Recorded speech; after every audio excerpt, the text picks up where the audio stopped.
From the Yonkers Statesman, January 13th, 1917. Headline: Explosion at DuPont Powder Plant. Blasts last night were felt for a great distance away. 2 lives believed to be lost. Another terrific munitions plant disaster, the second in 30 hours, shook New Jersey and New York last night when at 9:30 o'clock several mixing plants and powder magazine of the DuPont Company at Haskell, New Jersey were destroyed. 3 explosions, more violent than the great blasts of Black Tom or Kingsland, were distinctly felt in Manhattan. Haskell residents who fled found their homes wrecked upon their return this morning, and Yonkers was again startled.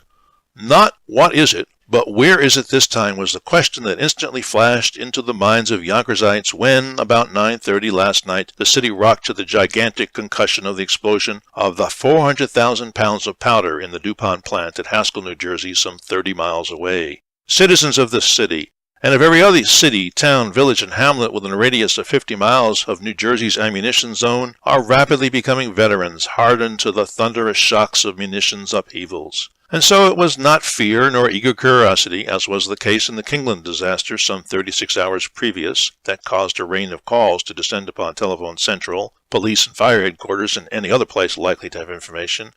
It was merely a natural desire to know just where the latest American duplicate of the European war had been staged.